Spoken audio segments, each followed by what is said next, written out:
బాపట్ల జిల్లా వేమూరు నియోజకవర్గ మండల కేంద్రమైన బట్టిప్రోలులో గత తెలుగుదేశం ప్రభుత్వం హయాంలో బాలశౌరి ఎస్సీ కాలనీకి 30 లక్షల రూపాయలతో మంజూరైన బాబు జగజ్జీవన్ రామ్ భవన నిర్మాణ నిధులు ఏమయ్యాయని రాష్ట్ర పార్టీ కార్యదర్శి తునుగుంట్ల సాయిబాబా మంత్రి నాగార్జునను ప్రశ్నించారు.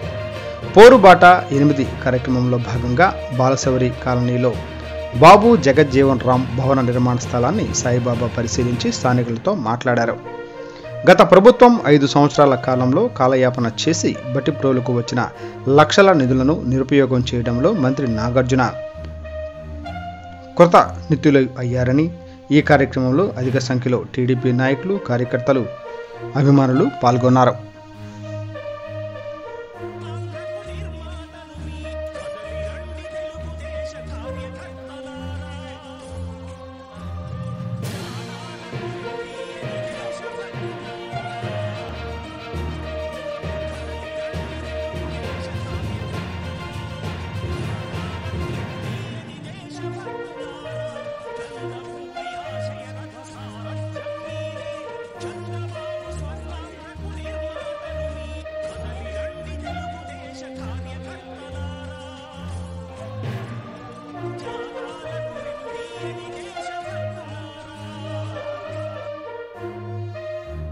చేస్తే ఈ ప్రజల అభిమానాలను నువ్వు చూరగొన్నాడు అయితే ఇక్కడే పోటీ చేసి మళ్ళీ నీ గెలుపు ఏంటో చూపించుకునేవాడివి.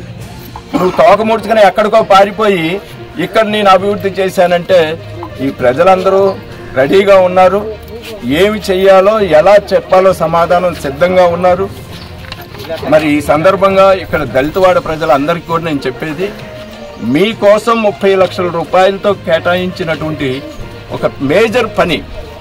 ఎందుకంటే బట్టిప్రోలులో 2 మాదిగ పల్లెలు ఉన్నాయి, 2 చోట్ల అద్దెపల్లి కానీ బట్టిప్రోలు కానీ.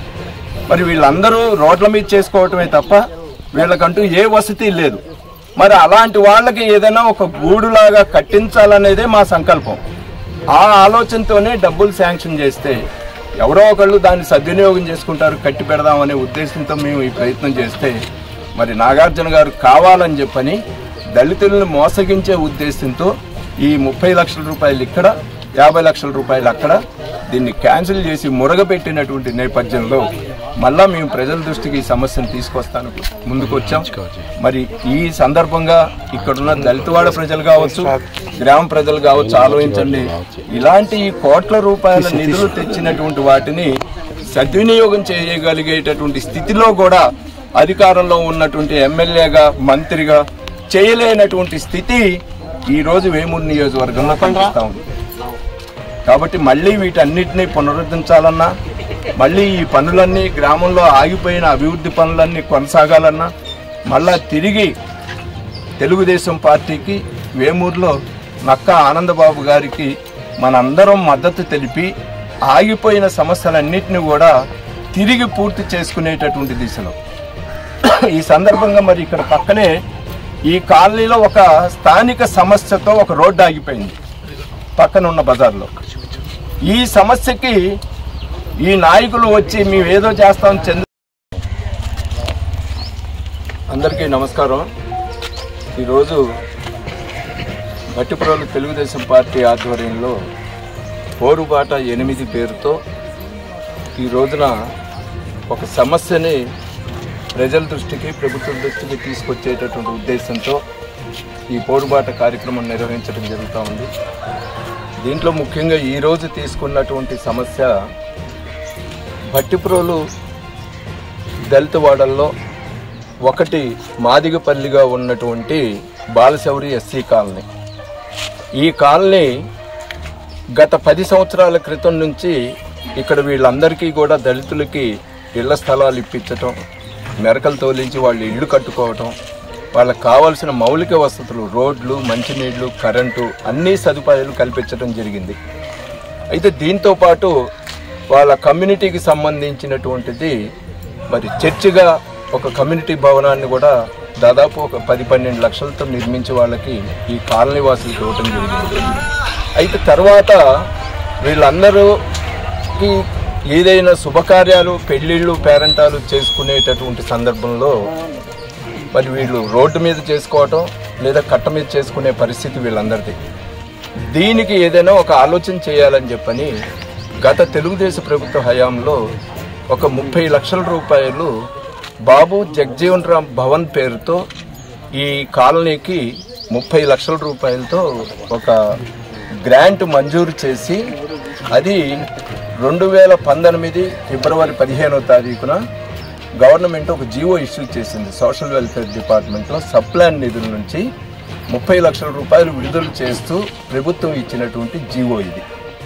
అలాగే దీంతో పాటుగానే అద్దేపల్లి దళితవాడలో కూడా మాలపల్లికి సంబంధించినంత వరకు 50 లక్షల రూపాయలతో అక్కడ అంబేద్కర్ భవనాన్ని ఈ 2 బిల్డింగ్స్ ఒకే జీవోలో ఒకే రోజున శాంక్షన్ చేయటం జరిగింది.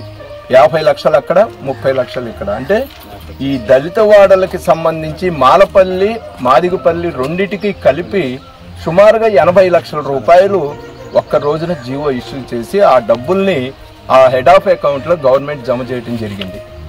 ఇది నోటి మాట కాదు, అభూత కల్పన కాదు, ఎవరో సృష్టించిన కాగితం అంతకన్నా కాదు. ఆంధ్రప్రదేశ్ ప్రభుత్వం జారీ చేసినటువంటి జీవో ఇది. దీన్ని 2019లో చేసినటువంటి శాంక్షన్ చేసినటువంటి ఒక నెల రోజుల వ్యవధిలోనే ఎలక్షన్ కోడ్ రావటం, దాంతో దీని టెండర్ ప్రాసెస్ జరగాల్సిందంతా కూడా స్తంభించిపోయింది.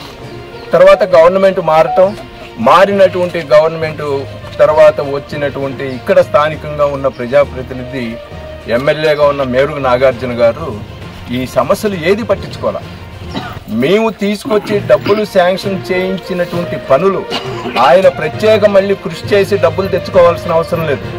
ఉన్నటువంటి గ్రాంట్ శాంక్షన్ అయినటువంటి వర్కులు ఏవైతే ఉన్నాయో వాటి మీద దృష్టి పెట్టి ఆ డబ్బుల్ని వినియోగించినట్లయితే ఈ రోజున 1 కోటి రూపాయలు ఈ మాదిగపల్లి కానీ అక్కడ మాలపల్లికి కానీ 1 కోటి రూపాయల నిధులు నాగార్జున యొక్క వైఫల్యం మూలాన, నిర్లక్ష్యం మూలాన మురిగిపోయిన పరిస్థితి. ఇది మరి దళితవాడలుగా నా దళితులు, నా బీసీలు, నా అక్కలు, నా చెల్లెళ్ళు, నా తమ్ముళ్ళు అని చెప్పుకునే ప్రభుత్వానికి దళితులకు మీరు చేసిన న్యాయం ఏంటి?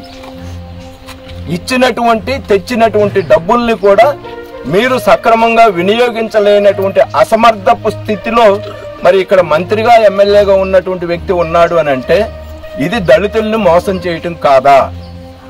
దళితులకు వచ్చినటువంటి ప్రయోజనాన్ని మీరు అడ్డం కొట్టి వాళ్ళను మోసగించినట్టు కాదా అనేది సూటిగా నేను ఇక్కడ ఉన్నటువంటి నాగార్జున గారిని ప్రశ్నిస్తా ఉన్నా.